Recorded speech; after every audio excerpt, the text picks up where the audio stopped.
Hunting After Dark is sponsored by Feral Texas Outdoors Thermal and Night Vision Optics. Hey guys, this is Jason Price here with the Hunting After Dark podcast, and of course my co-host Justin Rumley here. We're here to talk about an interesting topic, and of course it's kind of fun with the topic that we're going to talk about tonight, and that is essentially hunting after dark.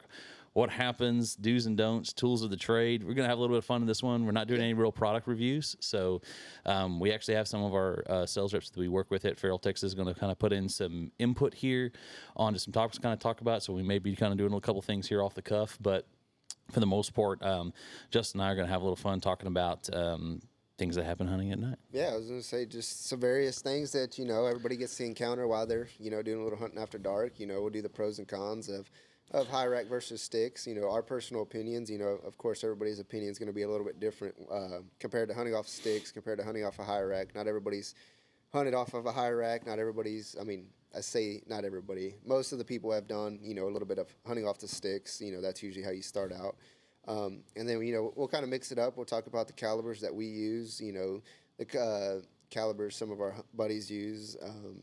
There's not a preferred one to use to kill pigs or varmints or anything, but, almost everybody has their favorite that they like to go to or, they, feel like is best in certain situations. So, yeah, we'll definitely mix that up, go through some calibers here, and then I think Jason's got something up his sleeve that he's going to announce to you. Yeah, I don't know how we're going to do that, but we'll figure that out on the. Yeah. We kind of get some stuff, talk about some scouting and things like that. But first thing, I think when we talk about high racks, I think you and I are both a little bit we're cultured, not cultured, however you want to say it. I agree. That not most people across the nation have no idea what we're talking about when we say high racks. Yeah, I was going to say, I think the high rack hunting is more of a Texas thing. I mean, I know some Oklahoma guys do it. I think some Louisiana guys do it, but Louisiana guys are kind of hybrid with kind of the water side of things, I think sometimes. But then we start getting up there in the Midwest, anything past, the bordering states of Texas, I don't really think anybody knows much about the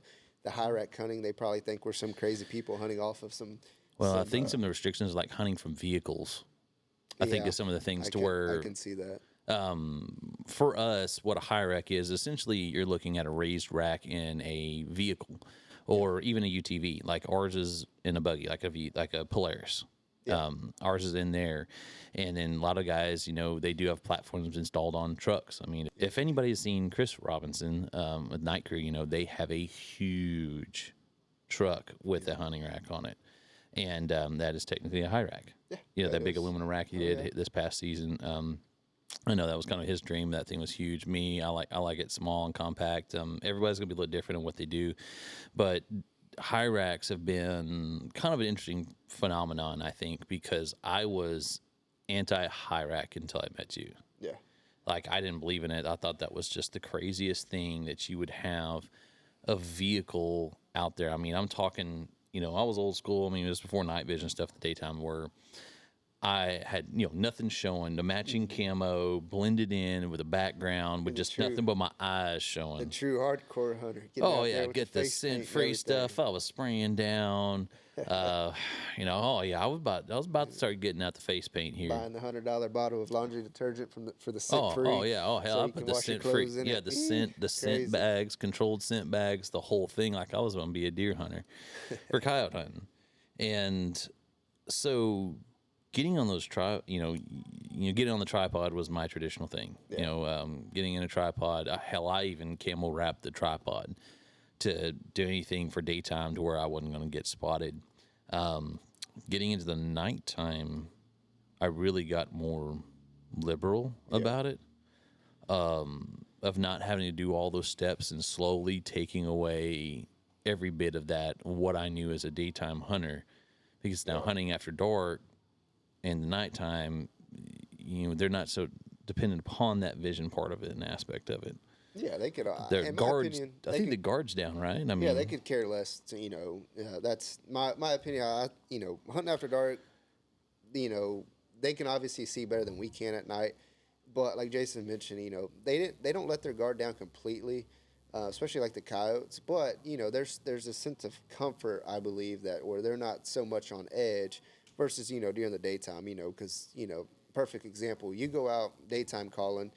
Here in Texas, it's a lot more difficult than it is to go out calling at nighttime here in Texas, because your success rate is so much higher at night versus during the day. During the day, I just feel like there's so much more on a high alert versus then at the nighttime hunting. Yeah, I mean, less going on, and so that's what I think. I mean, this could be just my opinion. I mean, guys can debate this with us, about high rec hunting during the day, but I think with their change of attitude as the animal and varmints and things going on, they're not paying so much attention to those vehicles that are out there in those fields. They see vehicles abandoned, they see farm equipment left behind, and they're not totally skirting that. I mean, I'm sure there's smart ones out there that do, There are.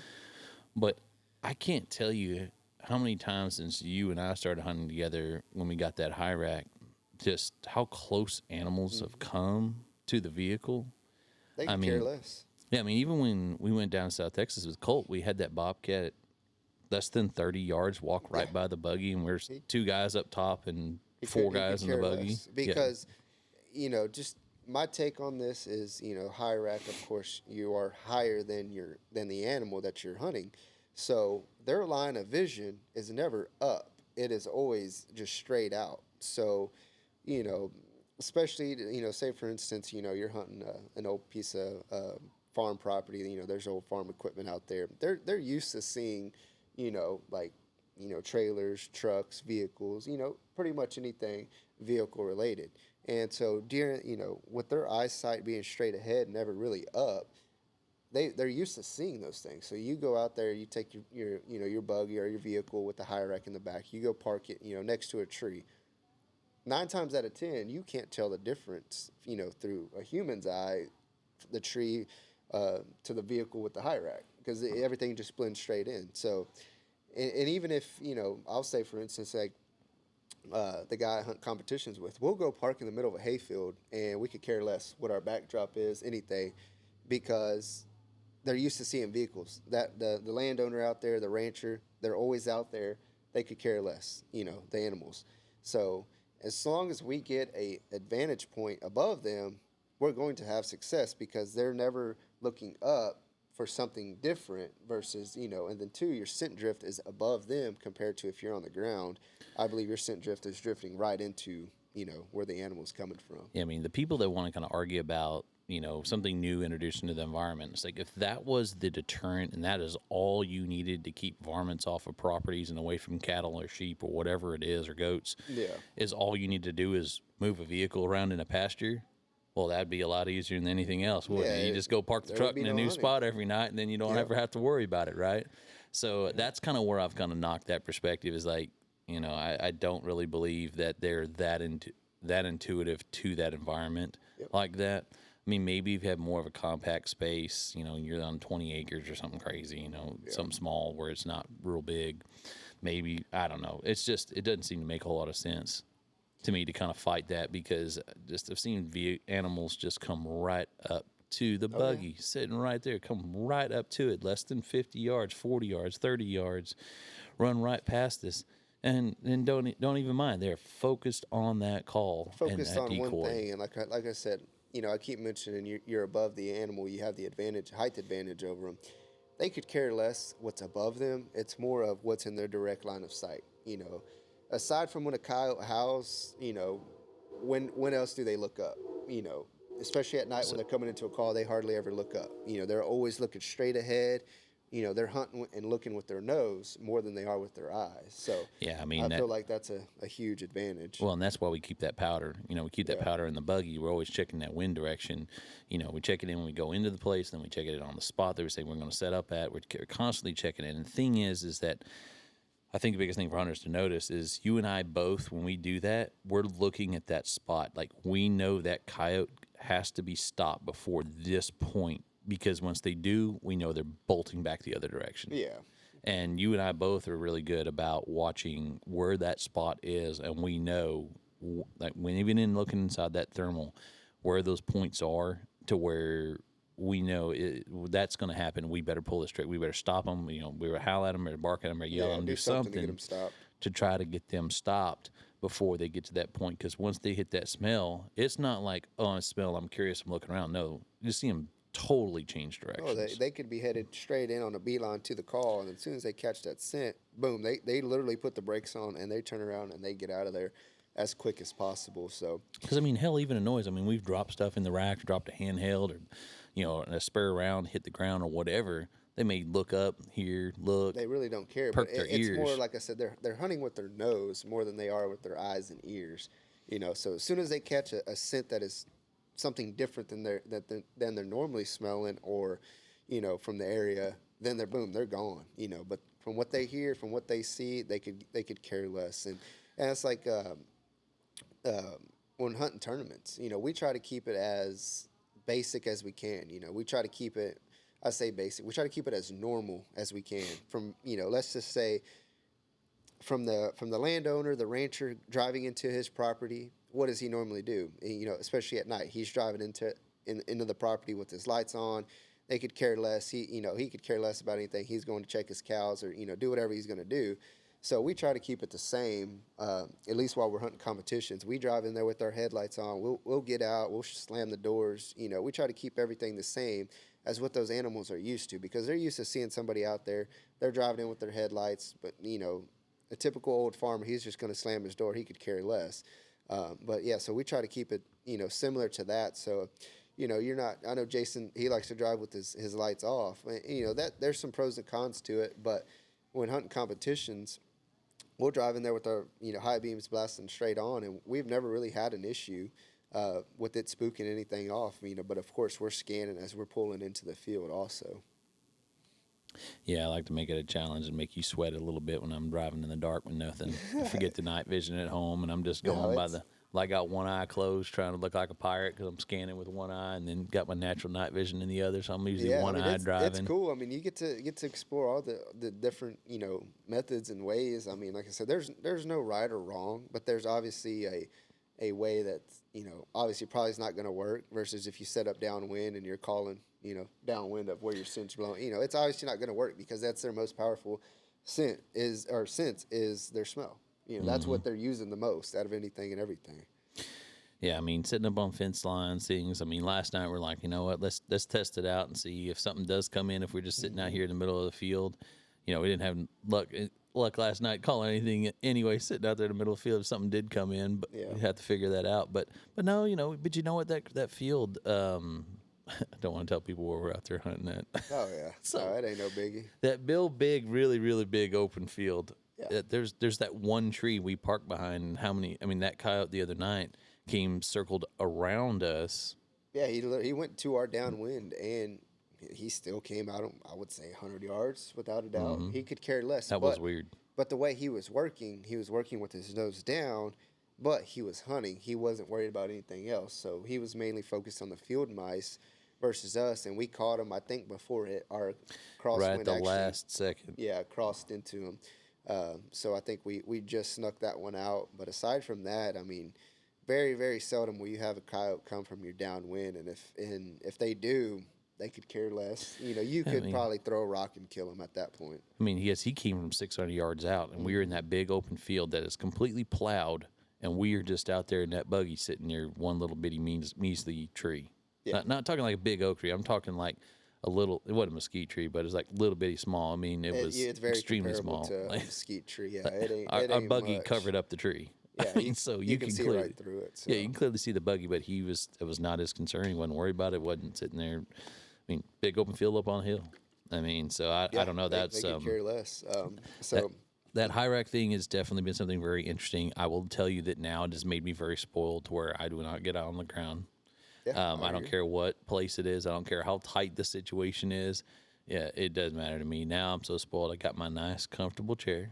Yep. One of them like nice padded seats. Boat fishing seats, and I get in there. I get too comfortable. I start laying back. I'm gonna tell you right now, if the back breaks on mine, I'm out on the ground. I'm totally leaning back on this sucker. He damn near kicking his feet up on the roof, relaxing while he's hunting. If that back was to give out on that chair, I'm done. I'm off the back, and with the gun and everything. Now the gun's locked in, so I'll be good. But I'll be falling off the back for sure, beyond a doubt. But just spinning around, that smooth movement. I've liked it. I've liked having the table rest, like how ours is built. Has a table rest to it, to where you can get your arm in there. You've got the whole arm. It's almost like shooting on a bench. Yeah, that's pretty much all it is. You can get rock steady and making a far shot, or it's not hard at all. So, like I said, and getting steady either, not complicated at all. And I kind of have a debate with some of the kind of like the same things with tripods. You know, we're going to, a lot of people are going to debate about tripods, but I think high stick and height off your main base. Yeah. Like some of these shooting tables, like ours, we have that much space, and then you have the gun. Like you have a very, very small neck. Somebody talking trash on there already. Your wife, man. Your My wife's wife's on there hard on talking you. trash. She's hard on you there. It's all right. I won't tell it. I won't say what she Yeah, said. don't say what she said. Well, just tell her she better cook something good tonight. She said T-bone, so Yeah, I don't yeah, know. yeah, she get the bone, all right. But it's now I'm all off track now. So anyway, so high racks, tripods, things like that. I do have that mindset where I like our high rack, preferably to other people's, because if you put this long 8-inch, 10-inch neck on it, I'd feel like you're off the main base, and I feel like it bends, and I don't think it's as stable. I like to have it down on a sturdy base, have a very small distance between your main base, like our shooting table. I think it's just more uniform to me, and that's kind of my preference on a high rack. But then again, I agree. on the tripods, I'm the same way. Like there's some new tripods, we were trying to bring them on board, and I'm like, how high does this go? And they're like, oh, well, it goes up a little bit above your waist, and then we have this long pole that's like a foot long. I'm like, I don't want that. You let me know when all three of those legs will get up to about here to my nose. At least neck high. Neck high. Yeah, I'm sorry, neck. Yeah, that'd be better because you want that ball head or something, whatever else you got on top. Yeah, that's some taller folks. Some of these guys that run Fat Boy, that's one of the things I tell them, like having, like, this is your main base. This is your point of balance right here, just from the physics aspect of it, having your gun right on top of that main heavy base, especially if you're running heavier guns.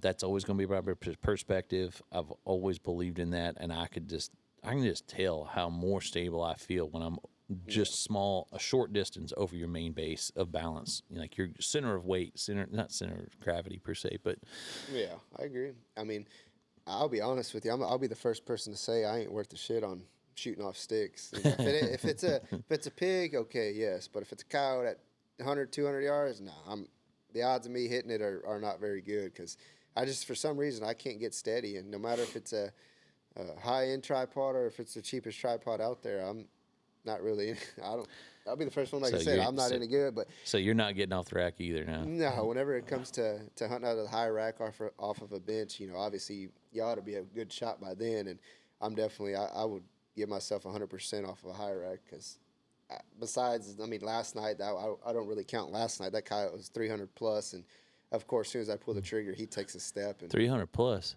He was 430. No, that makes sense too. So yeah, as soon as I pull the trigger, he takes a step, and of course there that goes. But just getting steady on tripod versus high rack, I'm high rack all day. Just being able to lock in and get rock steady on that. Yeah, he sold me on that a while back, and I definitely have converted over. So, all right, so what trash talk we got from the guys? LaRon says he needs some grown man tripods. There ain't no tripod out there for a grown man. Grown man, well, yeah, with Lauren, like 6'3". I mean, he's taller than me. I mean, he can get him a Fat Boy. They'll go up high enough, but even then, I still, at the end of the day, if we can hunt out of the high rack versus the sticks, I'm going high rack all day. There's just no way. Yeah, and I know that's not the option for everybody. Mm-hmm. Running vehicles in, trying to get high racks, trying to get that out. They're trying to use that vehicle to go to work and do everything else, and somebody to help them move it out. We are spoiled, so I will admit it. I mean, we're spoiled. We're dainty. I agree. We're dainty on it, and that's the way it is. And we're serious about this business. I mean, and the thing is like, you want success. You want to have a lot of fun with it. And we do. I mean, we have a freaking blast. I mean, we're not worried about hiding the buggy and going around and getting tripods out and going getting set up. I mean, and that's what majority of people do in the varmint hunting world nationwide. And that's A-okay. There's nothing wrong with that at all. And like some people have great luck. That's the only way some people hunt varmint hunting. They want to, and nothing wrong with that and that at good all. sturdy tripod. I will tell you, if you are tripod hunting, get something that doesn't have some long neck on. I know you could go on Amazon and go find one newer photo or whatever, and you want to have a long neck about this big on it. That is not going to be as stable as something that you can get lower down to your base, your center mass point between those big legs, and get on top of that. You want something. You want short neck or no neck. Yeah, you That's don't want why. no neck at all. If you can make that happen, absolutely. And I get guys ask me all the time, like on Fat Boy, what ball head? You want to go to that invert 360 or you want to do that levitate? You want that half bowl? I will tell you, I'll tell you right now, for me to get as low as possible, I use levitate. I like to have that half bowl. I like to have that rotation. They're like, well, you can't angle it as much. I'm not shooting down mountain bases down here where I have to I'm shoot not. down all the way down, like almost at my feet, and I ain't having to shoot up at the sky. I mean, we're out here coyote hunting. Everything's We're on gonna flat be ground. Well, not eye flat ground, eye but height and perfect. up. I mean, Yeah. further up, but I say I mean, further up, out. but at I a mean, further we're not shooting distance. at coyotes up like this, and I ain't shooting Yeah. coyotes up down here down like that. I mean, I've got a perfect view. So I like the levitate ball head Yeah. on a Fat Boy tripod. Or if you guys are running any other tripod, I like the bowls. I like the bowl system. I love that thing all day. I like the smoothest of movement. I feel like the ball heads are clunky in how they move Yeah. to where I'm moving in this kind of pattern and motion. So I feel more stable shooting that way when I do shoot on a tripod. Now, I am kind of spoiled with my hog hunting tripod. Mine weighs about 2.3 pounds, and I can pick it up with my finger.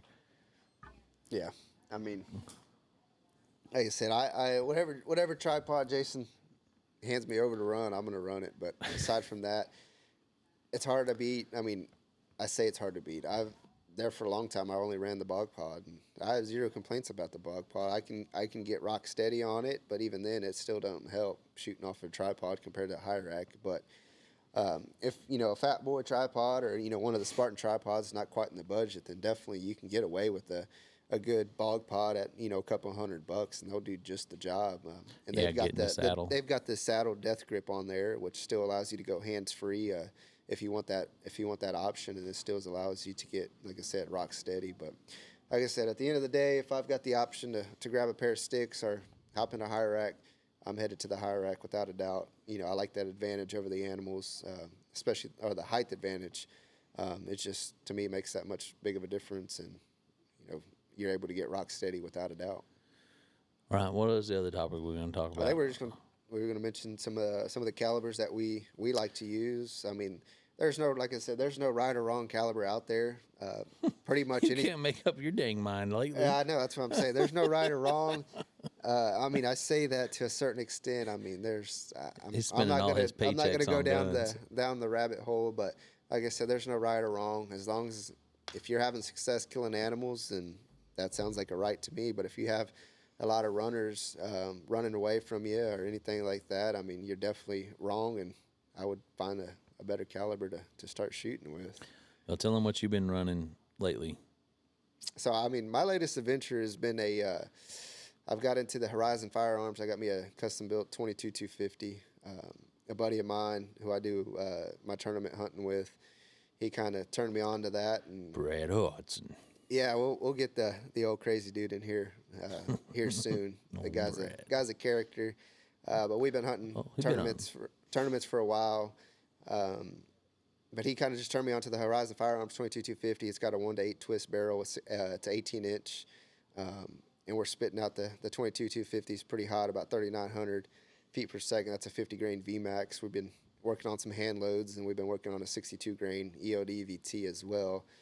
So we still got a lot of work to do with it, but hopefully by January we've got a good round that's not a good fur-friendly round that's not putting big old holes in them. And when you pick up your animal, there's a big puddle of blood because coming down to the tournaments, weight really matters. So we're trying to find that fur-friendly round, but that's also scooting, and we can touch animals out there 200-300 yards and definitely put the put down on them, because when it comes down to the tracking, we just look at each other and we're like, yeah, I'm not looking for him. Move on to the next spot. And but aside from that, I mean, I played around with the Ruger American Gen 2 243. That's been kind of my utility gun. I will go out there, shoot pigs with it, and we'll go shoot varmints with it. And then aside from that, I'll let Jason kind of talk about the 6-ARC, but I kind of dabbled into the 6-ARC as well. I got a AR platform and a bolt action platform, but since I kind of got off to the 22 250 and 243 world, I kind of stopped messing with the 6-ARC. But that's one of the ARC series is kind of Jason's niche, and I'll let him talk about that a little bit more. But you can't go wrong with either one of the rounds, especially the 6-ARC. It's a pretty versatile round to shoot. Yeah, I'm a big 6 millimeter arc fan. People can debate me as much as they want. Now, I like to shoot. Maybe I'm a little bit lazy about it, but I will shoot 6 millimeter arc ELDX 103 grains. They're like, well, you got some No 80s. tracking. Yeah, they're like, No there's some tracking. 80s. Well, there's some 80s. I'm like, I don't want to go sight in my gun with a bunch of different. I've got about 5,000 rounds of the 103s, and I'm gonna keep going with those, and I can still get them, and I like them, and I don't have any issues finding them. I'll buy them up in bulk when I can, and Said even a gut shot will knock him down. You got all that grain. yeah, coming that's the behind thing. him. It's like they talk about It varmint knocks 'em hunting. down. Yeah, it's like, yeah, hell, even if I miss to the left in the gut, I mean, I've got them gutted out to where I can get another shot in, Yep. or they bleed out there in the field, and they're not making it anywhere. So I have been spoiled with that. We do shoot pigs with that 6 millimeter arc as well. I wanted something that was smaller frame. You guys know that on the pig hunting side, you're stalking, you're walking hundreds of yards, especially if you've got a gas-powered vehicle that's not very that's loud. You know, you don't want to spook pigs, so you're walking quite a bit. You know, light tripod. You want, you know, most of us are all ARs because we're shooting pigs. We want multiple rounds, and that's been better than running heavy, large frame AR-10 platform running 6.5 or 308. And then so many guys are like, well, that's great, it's great. Man, it's like, that is great. Go do you, man. I'm going to what tell you you gotta do, man. It's right more power to now. you. Yeah, I'm going to tell you right now, that 6 millimeter arc is, if you wanted to stick a finger on a round that is like smack dab in between those two, going from small frame to large frame, that is where I think it is at. And I honestly say the performance there has been really, really good. And I like that low recoil. I like to throw bullets. Anybody that's watched any of the videos He's like a to mag see me dumping throw fool, bullets. man. He likes a mag dump. No, yeah. Man, It just well, depends. no, wait. I was like, I'm mag dumping a while. I'll be like, no, wait. I just put a video where one was running at me, and I had to mag dump it because he's squirting. Yeah. I mean, he's squirting bloods. I mean, we blew out one side from the other, and just he is wouldn't go still down. coming straight at They me. wanted And to hop in the front seat with only us. reason I mag dumped that one that was running straight at me was because I was about to piss myself, and I had to sit there and mag dump before he ran me over with the tripod and everything. Because yeah, running that little bitty tripod, it ain't deflecting anything. Those little bitty Yeah. legs, that would do nothing. He's gonna be right on top of me and mow me over. Yeah, old Jeff Baldwin asked what length barrels are we running on our six arcs. I'm running a 16-inch Yeah, barrel, 16. Savage 110 Tactical 16-inch barrel, and I believe you're doing the same. 16, yeah, as in your 16 AR suppressed. platforms. Now I did switch my weapon platform, so I did like the performance of the AR-15, like traditional style setup with a buffer spring. Yeah. Now I will tell you, and CMMG is that's what I like to use in my ARs. But CMMG came out with the Descent piston-driven system. Now I'm really in love. I'm about to like sell all my guns and switch over to that Can do a system. little conversion. Yes, because that system has put so much out towards the front, and I'll try to do this with the microphone. So when you're shooting, you've got you got your handle right there. You've got the gun pressed up. You got the scope up here. That buffer spring is right at your face, right at your cheek, right at your eye, going back and forth, and all that kinetic energy is going back into that stock, into your shoulder. I can tell you that I am a lot more stable shooting that Descent now than I ever was in a traditional AR buffer system. And I had fought people for years about piston-driven systems, like, it don't matter. Oh, it don't matter. Oh, it does. Yeah, Now my you know my why. internals are cleaner because I have worn out bolt carriers, extractors, buffer springs, weights, just about everything. I've Little had bit of guns everything you jammed. could think I've of. destroyed firearms. I've worn out suppressors shooting guys and having a blast over the last few years. And I can say that I'm curious to see where this system goes because I think for me, maintenance wise, adjustments and things like that, it's going to totally change. It is a little bit heavier than I like, but I just like the way that it shoots. And if I'm throwing multiple rounds down there, because what we like to do is essentially Justin and I both, or anybody even, a lot of the guys that I do hunt with often, we all do the same thing. Yeah. We find that lead sow. That's the first one we shoot. And then we work our way. And if they scatter, it's a free-for-all. If they all go in line, we're going to keep working our line, our way down. Try to find the biggest ones in the group, let the little ones go. We'll clean them up later. but kind of get the bigger, smarter ones in that group to make that group dumber. Yeah. And that is the whole mindset that we're going into. It's eradication. I mean, get a lot of people put a lot of hate on YouTube, you know, about, oh, it's not real. Jason's got the haters over here on the YouTube channel. It's yes, pretty I do. funny. Oh, I will put the crosshair right in the middle of their body and pull the trigger. I don't care about the shoulder and neck. Like, oh, you just gut shot him. I was like, I killed him though. That's all that matters. Yeah, he's dead down there in the field, bleeding, squealing. That all matters to me. And I'm sorry about a pig's a pig. I don't have a lot of sympathy for the pigs out here. Just the amount of devastation. many of them I get and calls just from cost so farmers, much man. money. They are pissed. They're mad. They're upset. They're talking about their crop yields and how they lost stuff. And then, you know, they get hit with drought. Then they get hit with pigs. And just to see and hear those farmers describe that and how much financial, like I mean, that's how they support they're having to themselves and their replant. families.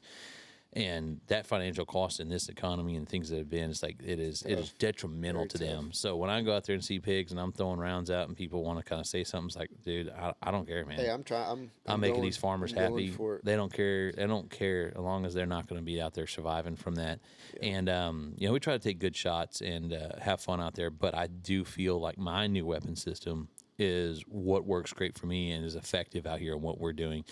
Of course, but then I got to turn around and I got to use it for varmint hunting as well. Yeah, you stick to the same setup. And almost. I have been playing with 22 ARC. I haven't quite totally made up my mind on 22 ARC.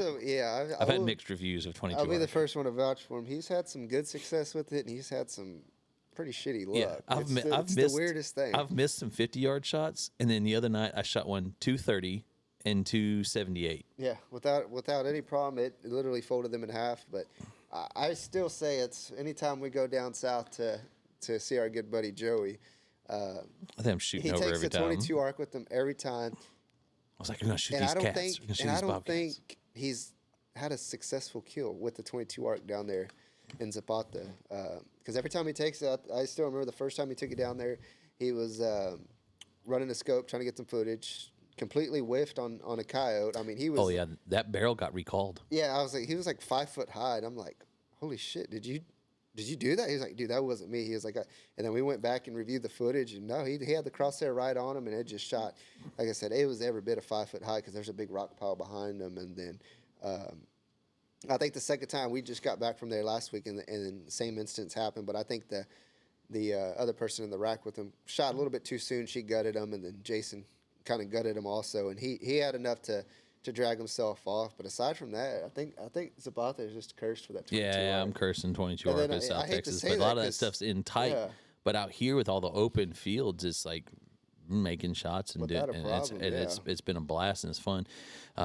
You know, it's going faster. I mean, it's zipping. I mean, it's been fun to shoot. Yeah, I agree. I like it. I am still spoiled on my descent, so I'm about to probably drop $2,200 and go get me a 22 arc in 22 descent. arc, yeah. But I did get that BSF barrel on there, that carbon fiber barrel. I do like it. So I want to kind of give probably some shout out to them because that's of course, I said I wasn't going to do good any for you. endorsements for anybody, but I have just been doing nothing Ching, but that. right here. There's $500 Yeah, tip. and they don't care about me. They don't care about me at all. Just another customer No, that's no one happy cares. about their product. Yes, just know. Yes, I'll use your stuff. I like it. When I don't like it, I'll be talking trash and throw your shit in the trash. Yeah, I mean, we'll be- throw it in the throw We'll that be barrel. getting another build going. When I take your barrel to knock out another barrel and to try to change it out. Oh yeah. I've worn out a barrel, which we were wondering. I was getting so pissed off. I was like, I can sight a unit in, and then go out there in the field when I'm shooting and I'm missing. Something's not Yeah, quite that right. was- It's not that was a grouping funny right. story. Yeah, I go and I like get a light and I look down the barrel. There's no rifling left. I'd probably I was like, how Thinking many back, rounds do yeah. I shoot a year? I'm like, how many years have I had this? I'm like calculating up. I said I've probably done suppressed rounds probably in that one barrel over 10,000 rounds. Yeah, I there was was like, just. oh. And that That's was a probably brand why. new. And we kept thinking, I was like, oh, it's the unit. It's the unit. I was like, well, I don't know, man. That's a brand new unit. They just came out with that. Yeah. And he was trying to figure out the ballistic calculations, and he could not get the thing to group past 200 yards. It was just all over the board, and he was throwing a fit. And as soon as he changed that barrel, he's like, man, I'm touching bullet holes at 200 yards. It's like, oh, brand new Yes. barrel does wonders here. Check your gears. I mean, that's the thing is I've replaced pretty much everything in an AR. You know, upgraded it, changed it out, worn it out, and And I never really thought about the barrel. I was like, I never really thought how many times we pulled trigger in a year. Yeah. And over those years, it just got up cumulative, and it just never crossed my mind. Because the thing is, it's not just hunting; it's zeroing. How many units that we field tested Your a year. pattern has got to be.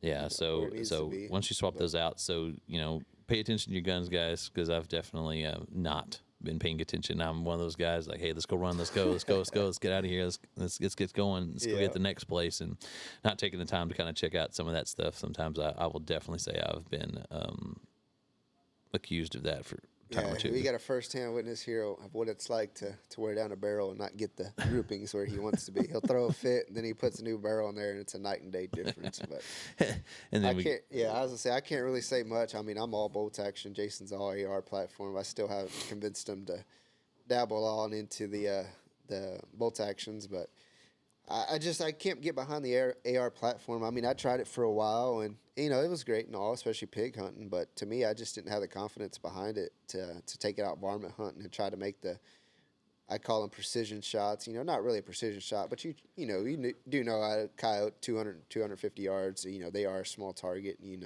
Where you do put your crosshair, that's where you want it to be. And I just couldn't get behind that with the confidence level. But as soon as you put me behind my bolt action rifle, it's a different story. I feel 100% confident. I'll take a shot, like we mentioned earlier in the podcast. I took a shot out, 400 yards plus, and I was 100% confident, and I'm still confident to say that if that coyote didn't take that step, he would have been a dead dog, because there was no question behind if the bullet was going to get there, if there was any drop, because I know that sucker was still a flat shooter, headed out there 400 yards plus. So that's kind of one of the disarrays that Jason and I do have. But other than that, I mean, we do get behind each other pretty much on a lot of the hunting products that we use.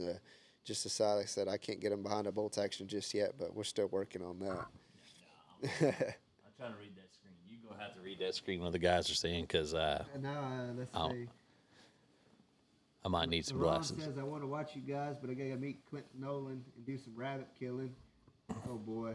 Is there any way to stop the side-to-side action on the fat boy when you loosen it?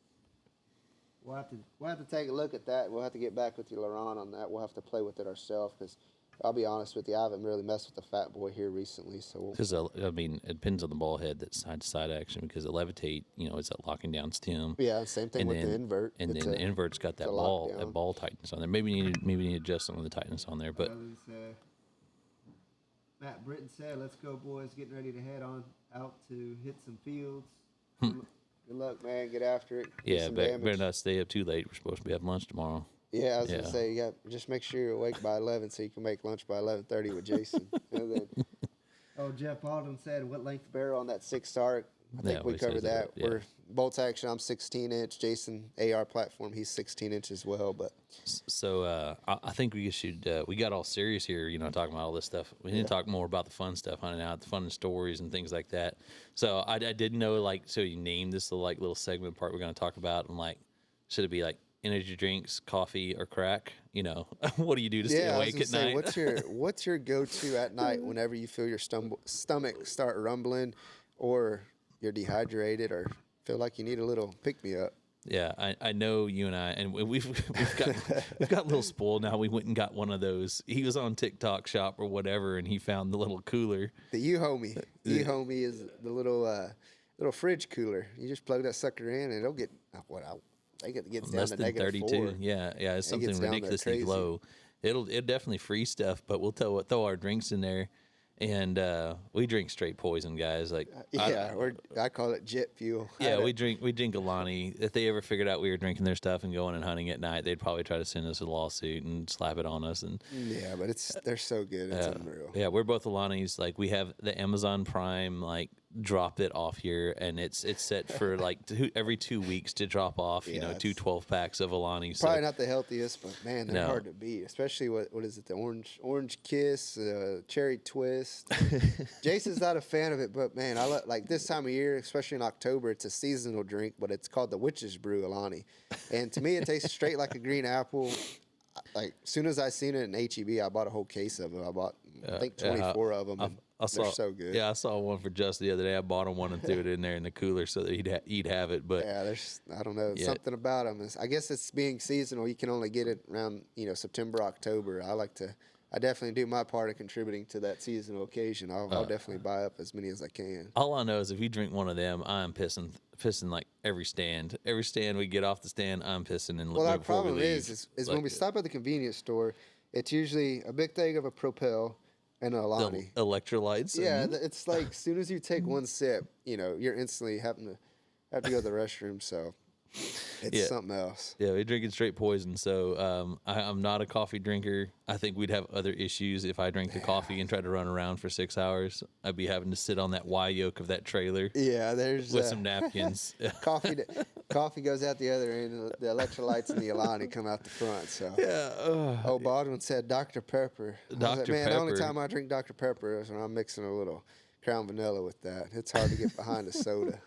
But hey, man, I know a bunch of people who would rather drink a soda for the caffeine Yeah. rush. Yeah, For get me, that I sugar prefer down. about 250 mgs instead Yeah, of yeah, you got to hit instead me of, I with don't a even dose. remember how much is in a bottle of soda, but yeah, and then snack wise, I mean, we do put a dent in the old local gas station here whenever we're sticking around here. I mean, I think the latest and greatest snack that I've came across was the chocolate covered pretzels. I've seen Jason eat them for a while, but there's something about it. He eats the dark I like chocolate. the dark chocolate. I like it Yeah. dark. I That is can't. the I only can't way get to eat your behind chocolate, man. the dark chocolate, but I walked by them and I seen they had just a regular milk chocolate, so I was like, "Oh yeah, absolutely." I got some, and I think I ate the bag in 5 minutes. I think that's You one got to thing get the Jason peanut could butter. say. You got to Yeah, get the peanut butter ones too. I think that's one thing Jason could say is like, I can't just have a bag of snacks because I will sit there and I will eat every single bit of it on the way to the stand, and we'll go hunt, and then I'll get back in the truck, and I'll make sure I put a hurting on the snacks before we even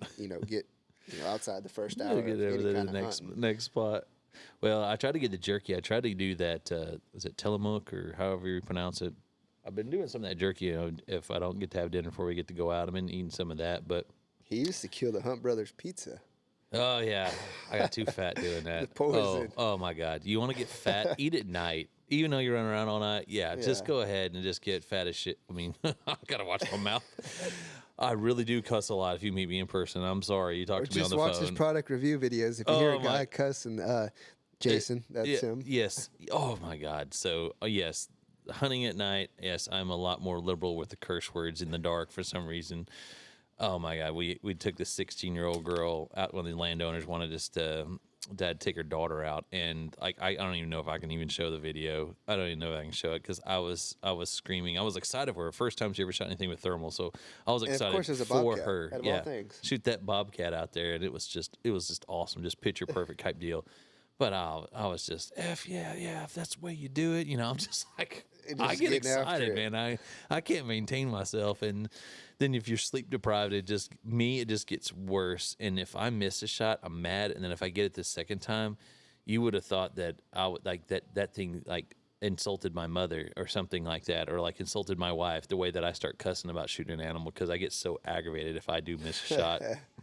If I get them That's on the the second funniest one, thing. yeah, it's like I'm trash talking to the scope. And it's just I have to mute a lot of the audio. I Yeah, can it's just like say. he misses a coyote. It's the coyote's fault. Oh yeah, He's like, no, you're dying. You're dying. No. Bam, bam, bam. There he goes. Five more rounds. Yeah, I'm like you're not It's the getting out of coyote's here. fault. It's not his. It's funny. It's the funniest thing. I You have get, to experience. I get angry and also very excited at night. And it's probably because I'm getting all jacked up on those Alanis and all that caffeine. It's probably got some Yeah, he issues just going got on. done pounding the Alani. He's 250 mgs I'm- of caffeine jacked up. He's I'm got sitting his, here just all his going. heart That's what the racing, and problem is. He gets to pulling on that trigger and he starts shooting wide right. And he's like, God, it's the coyote's fault. It's the coyote's Yeah, I'm fault. probably over there, got the shakes over in the corner.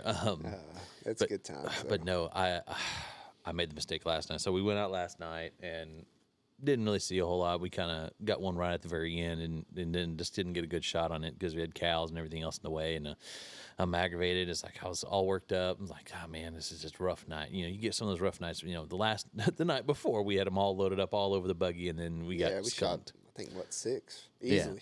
Yeah, no problems at all. and then we got skunked. And so it's just you get aggravated when some of those situations happen, and it happens to everybody, it happens to us. And so I'm just like, I couldn't go quite to sleep, and I was like, man, maybe I'm hungry. So I go get some summer sausage and I cut it up, and it's like this heavy pepper on it. I'm like, oh man, this tastes so good. I had like some of that like hot mustard or whatever, and I'm eating that summer sausage, just that, and went to bed and like, oh my god, this entire morning I felt He like my regrets it. guts are on Oh, fire. yeah. I will never eat spicy, peppery food at night and go to bed ever again. Yeah, that just sounds like a gut bomb waiting Oh to no, explode. no, it's That sounds so bad. It's absolutely awful. I know guys have stories of eating stuff running around late at night. I know everybody can understands exactly what we're talking about. But yeah, I mean, I am bad about coming home and like I have to make sure I am tired, because if I'm too tired, I won't go to the fridge. But if I get home and I'm not real tired, I will definitely open up that He's fridge got and the get late into night munchies that's yeah, caused I by got the munchie. I'll leave everything out. Jessica gets all mad because I'm half awake, and like it's pretty much is like zombie in there trying to grab things and put things together. And she's like, "You ate this and this?" I'm like, "Yes, I yes, did." and I feel like absolute Death. shit. Yeah, it's just like never again we're doing this. So it's just kind of those funny things that you run across at nighttime, which you're gonna sit there and go get into. And we don't drink alcohol when we're out hunting. Just just not real safe. I mean, I know a lot of guys do it. Hey, y'all go ahead and go do More that. power But to you, yeah. but yeah, we'll absolutely. get jacked up on all the other chemicals that are out there. Yeah, we like the reverse effect. Some people. I mean, I'm a sleepy drunk, but when I get the Lonnies, I You- get absolutely wired. I you- can't sit still. Or Are you still nothing. popping them pouches or no? Every now and then, I mean, sometimes I will just for a little extra. Them Zins or whatever. Yeah, if the Alani is not kicking in as quick as I'd like, I'll throw in a couple Zins. That'll get me sparked up a little bit. Then the Yeah. Alani will hit, and then I'm absolutely wired. And then as soon as I see that sun start creeping up, if we're out that late, I just absolutely hit a brick wall. And I can't. that's I it. don't know how y'all can do them Zins. I know you're not the only one. I don't know. Was it because it cold or something? No, I think he just dips the real stuff. I Cold, don't- yeah. I don't mind dipping. don't I mean, I'll dip the pouches. real stuff outside of hunting, but I prefer the pouches. It's a lot cleaner because obviously your fingers too. and all that get dirty touching the scopes and stuff. Especially when we're field testing units that are probably going to get sold as a field test demo. I try not to dirty them up. Try to stay clean, but yeah, I don't. A lot of people, I just I can't do more it. It power gives to me 'em. the spins. I don't know what it is. I get a little lightheaded. So that's what I like. I like getting all crazy. Oh, and then, oh, yeah, I was Jesus! just No up wonder. there. And when you miss shit, I'm gonna have to go check. Open your mouth. Yeah, What the see hell what's you been going taking on, tonight? See if I'm spinning it up there or not, but. Yeah, I can't do it. I know a lot of guys do. You can call me a sissy, and that is perfectly fine with me. I can't do it. Yeah, no, it's not bad, but usually if that Alani's not kicking in, I'll throw one or two Zins in. But aside from that, I try to stay away from them as much as possible. Just stick to the real thing and let it roll. All right. Well, I think the only other thing I really thought that was going to be interesting, which I definitely take advantage of. I know Brad does that you go and hunt with, and Yeah. I think Brad's talked about it before, which we'll have to get him out here and talk about because I think he's probably a little bit better at it than I am. Yeah, is- we'll cover a little bit on it, but we'll definitely get some people in here who do it firsthand. As often as they can, I know a lot of people wait till after harvest season, especially if you're hunting a lot of crop fields and things like that. And wait till the fields get cleaned out, so you're not, setting up cameras and things in overgrown brush and things like that. So you kind of just usually that, or you wait till after the first freeze, so a lot of the grass and stuff, the vegetation has died off. But I think we're gonna kind of dabble into the scouting methods that are used in various ways. I mean, I know Jason likes to. He does a lot of, I call it pig scouting, but not necessarily pig scouting alone. He's just mainly going out there. He'll drive out to the spot, drive around, look and see what's going on out there, and kind of try to find some and trails. those crossing yeah, spots on trails and fences. crossings, and then myself and my tournament hunting partner Brad, we usually set up. We'll get a collection of game cameras out there, the cell phone cameras, and we'll get them all put up. And Jason does the same thing. He'll put them on the trails that he finds, and he'll put them over his bait piles and stuff for the pigs. But it's pretty interesting because it's almost like you're playing a game with the animals. I find it a lot more tricky to pattern a bobcat than it is anything else. Because once you find a coyote's 9 times out of 10, he's going to be there all the time. Same thing with the fox, same thing with the coons. You're going to find them, they're going to be there, and that's the pattern that they're going to follow. The bobcat, to me, just over the years of trying to catch up with one, it's patterning them out, finding the trails they're taking, finding out why they're going there. Is there water? Is there food? Is this a good bedding area? or what. So we typically try to get off into the thick brush with them and set some cameras up on some trails. And that's just a little bit about the varmint hunting scouting. Um, Especially, and then, going back to some of the coyote stuff too, you can find a good trail with them on there, but to me, I think it's easier finding a coyote because I feel like you can find a coyote, at your, deer feeder. I've got a camera up right now. I've got 2 fox I feed deer corn to because they're coming to the feeder year round. Same thing with the coyotes. I get occasional coyote that passes by. So I'll let Jason do a little bit more on the pig side. I just kind of ran off into left field. No, with the no, varmint no. hunt You're all good. I side. mean, So we're it's talking just- about he's cell got cameras. the camera there. So I think I did say at the beginning I wouldn't do any product placement, but I will tell you that beyond a doubt, Tacticam is my favorite game camera. I've used several different companies. I've had Tacticams that are out there that have been up there now for years. And we use those for some of our property owners so we can kind of show them, hey, I want to pattern out the pigs when they're coming in. I do have some surveillance out there, so we're not just randomly running around out there all the time. Yep, not randomly showing up. Yeah, I mean, we get them on those crossing spots. You sit there and see that coarse hair from them pigs out there all the time. But then the thing is you go down and you'll feel that coarse hair sometimes, and then you go and you'll be like, that hair's kind of soft. Like, oh, that's coyote. Something Yep. on the varmint side's been running around out here. So it gets you kind of curious about what's been running around out there. And I will, it's sort of an interesting perspective that we'll put it out there trying to monitor some of these places for hog activity, and then we'll see a bobcat run through. Yeah. There's places I had no idea there was a bobcat out there, or there's this nice, beautiful fox that happened to cross right in front of the camera. And that kind of helps me, I think, on the varmint hunt side. Just kind of know what I'm going in there for, what kind of calls I'm going to go in there with. I'm not going to go heavy vocals. If I know there's a nice bobcat out there, well, I'm going to go for that bobcat. I'm going to change up my calling style because I did scout with that camera beforehand. And then just me running that call, I now have a different mindset of what I want to go for. Great if we had a coyote come in, but if I know the bobcat or fox, something out there that we really want to get. Yeah, you have an idea of Yeah. what's going to be, what's out there, what, your odds of calling in are going to be, bobcat, coyote, fox, anything. Because everything right now your for scouting us, ways. we're heavy vocals on the coyotes. Well, we know we're not going to be calling in bobcat or fox with heavy vocals on the coyote side, but that's how we're getting coyotes to come in right now is not on. They have plenty of food. They have no issue finding anything right now. Yeah, meals are not a problem. It's more of aggression, social- how aggressive Socialization. or certain coyotes are. They want to be social. They want to come see what's going on. Boom, that's what turns into our success with the coyote hunt, like Jason mentioned. So I kind of like that scouting. That's been kind of the deal that I've been interesting to do is to use that in a way for varmint hunting. And I know Brad does use that a lot too. It's like know what animals out there. If you can pattern them out, even better if they are in a pattern. Not always the case. Not always.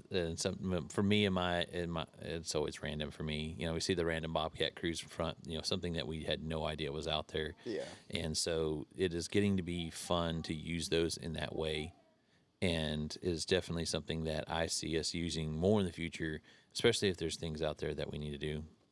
Yeah, no, I agree. I agree 100%.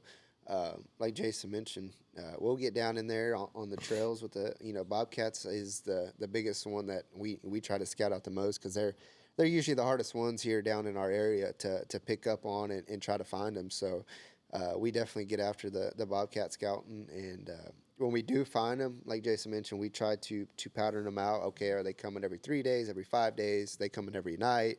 Or is this where they're bedding? Things like that. So, especially like my home place, I had no idea there was another bobcat out there. until you walked by the feeder. Yeah, he walked by the feeder the other day and went off, and I was surprised to see there was another bobcat out there. I've only ever seen one, shot one. I'm like, oh, well, that's probably just some lonely male out here by himself. And sure enough, there's another one out there. Yep. And So it's interesting what you can pick up off of a game camera. If you feel like that there's something out there, you've seen it, with your own eyes, or your neighbors have seen it or anything, I would definitely recommend getting a trail camera out there. Like Jason mentioned, the Tacticams is all we use. They've been phenomenal. That's what I use personally.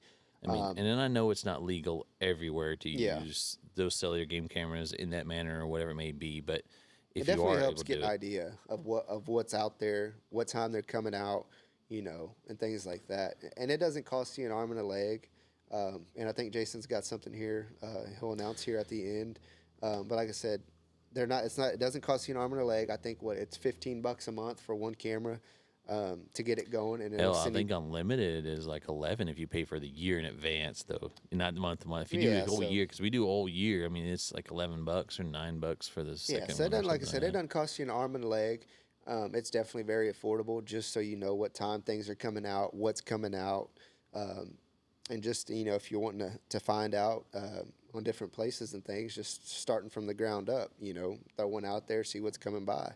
But like I said, it doesn't cost you an arm and a leg to get it started, and even if you were to come buy one outright brand new, I think a brand new X Pro here, I want to say this is the two versions. Going to be. That's a good question. It's not. I know it's not more than $150 because the new Tacticam X 3.0s are $150. So like I said, it doesn't cost you a whole lot to get into it at all, especially if you want to take your scouting to the next level and get serious with it. Yeah, we do want to do a giveaway here on the X Pro. So we're trying to figure out what's a fair way to do this, to do kind of a giveaway here.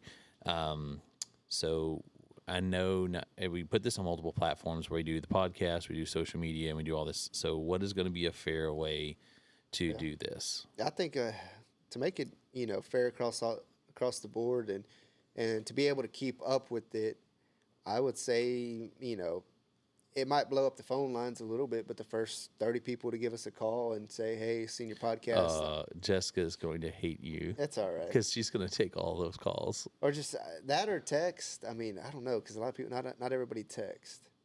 Not everybody texts. That's fine. Just trying to find this. Email. All the social media platforms. I mean, you can do any of the social media stuff. We could do Instagram, Facebook, TikTok. We could. Or we might be able to utilize your email for once and tell them just to send an email in to our Hunting After Dark podcast email. Okay. Let's do that. Shoot us a message on the Hunting After Dark. You got to make sure you got the right email, though. I usually butcher this one pretty good. Both my phones being used, so it's all you, man. Yep. So to get entered into the Tacticam camera giveaway, send us the email at huntingafterdarkpodcast@gmail.com. Just shoot us a short email. Say you want to get entered in the giveaway. Say, hey, like the podcast.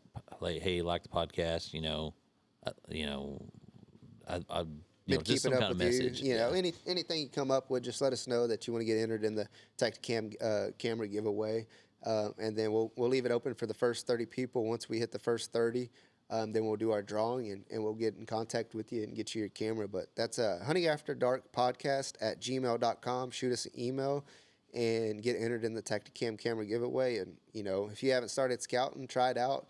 You never know what's out there, and you never know what you might find.